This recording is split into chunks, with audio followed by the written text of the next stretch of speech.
So you finally made it. You've auditioned, you've quarantined, you took your mental test, you signed the contracts, and you're finally walking into the Big Brother house. You wait for Julie to call your name with these other house guests that enter the Big Brother house. And there you are, making small talk, smiling, shaking hands, kissing babies. And yet you find yourself the target. Ain't that about it? On this edition on the Laws of Big Brother, we talk about managing your threat.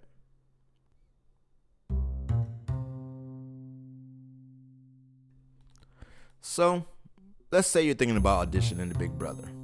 Just like a Rocky movie and you decide to learn how to box afterwards, this is your time to turn in your audition tape or stalk a casting director on your favorite social media account. Because apparently they're recruiting on LinkedIn now, so any way you can do it, you should do it. But you also happen to be black. Yes, we just got 2 black winners in a row, but we can't forget the dark ages. So to help prevent some of the tomfoolery of the past, here's a handy guide for your, mine, our eventual success.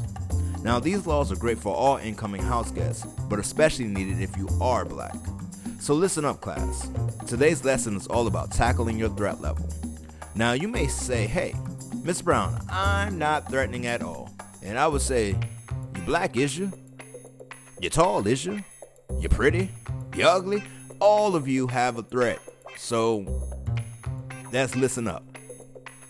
So let's say that even though Big Brother is a social game, we're not going to get it twisted that outside forces don't also influence the inside game. And those outside forces also determine your threat level. And you need to recognize said threat and act accordingly. You see, threat is a spectrum that ranges from being expendable to a presumed power player. Damn near the face of the franchise. Put your face on the DVD box if people still bought DVDs. So let's break down the spectrum. Essentially, the lowest threat is you being on the block because you will be the least amount of blood on their hands. And I ain't gonna lie, if I make it into the house and they put me on the block because I'm the least amount of blood, that is disrespectful. I want to be bigger than that. Which brings me to the other side of the spectrum, being the big move. So basically, there's any reason to get you on the block, and you gotta recognize and act accordingly. So let's look at the last 4 seasons, minus 22, because that season had other circumstances, and see how the initial threats shook out. BB24, Taylor, Terrence, Indy. On the other side, Monty, Kyle. BB23, Derek X, Brittany. Xavier, Christian. BB21, David, Ovi, Kimmy, Cliff, Nicole. It was a lot of people that they saw as the least amount of blood, and it was very, very discouraging. And I suggest don't watch BB21, but if you must, the other side of the equation was Jack and Jackson. In BB20, it was Sam, Steve, other side, Swaggy C, Angela, and Brett. Now, you can only have a first impression once, and it sucks you can't control your genetics. But we could try to combat this in the best way we can. So let's identify the extremes to identify the solutions.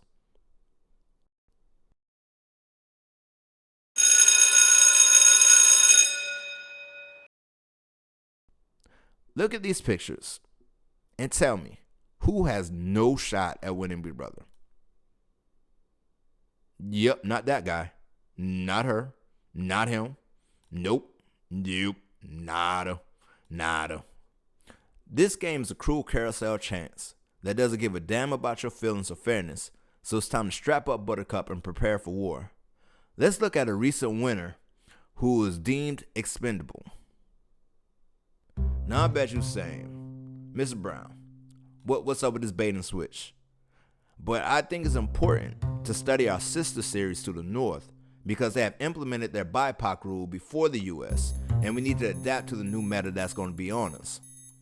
You see, Mr. Jacobs is the first Jewish person to ever win a North American season of Global Big Brother, and the first person to win Big Brother after being on the block week 1, with Taylor Hell being the second. If you haven't watched BB Can 10, watch that season, even though personally I didn't like the season because I was rooting for his op. What's up, Herman? But alas, there are lessons to be learned. The lesson in a nutshell. 1. Continue to build relationships even when on the block. 2. Try to use chaos as a tool for change. 3. Parrot people in power to reposition. You can literally see Kevin using the words of Marty to make Marty feel better about Marty's relationship with Kevin. The final strategy, which is hard to maneuver, is recognize your archetype and gun for the first HOH to build structure. An early win will change perception. Let me say this clearly. You don't have the luxury of throwing a comp.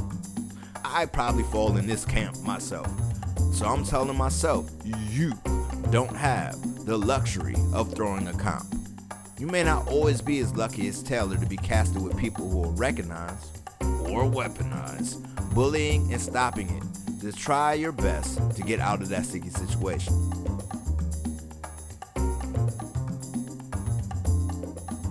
Now look at these pictures. Now which one of these guys looks like the winner? And by guy, I do kind of mean a man, because generally you can spot this guy a mile away. Now let's say you are that guy or gal, because 2022, hopefully, and you just so happen to be very athletic or very good looking or very smart or very freckled or very melanated or something. It doesn't even matter what your very is for you to be seen as a threat.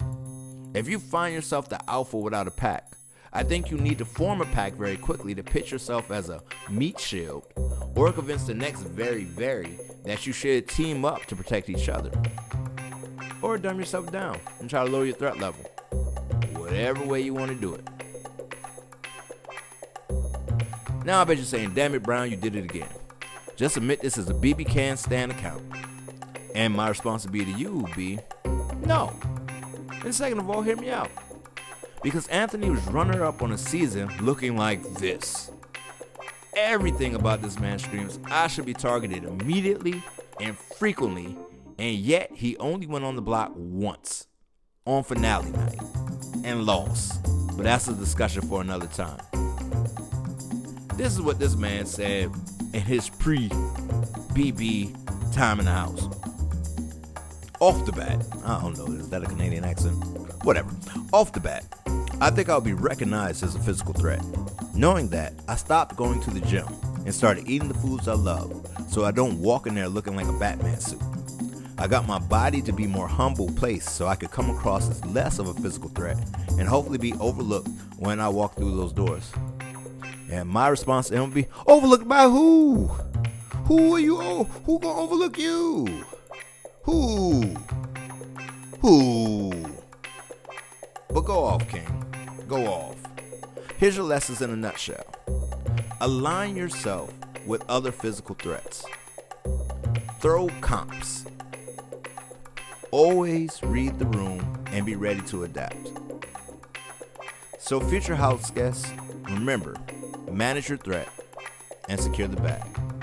Subscribe to the channel and support for more content.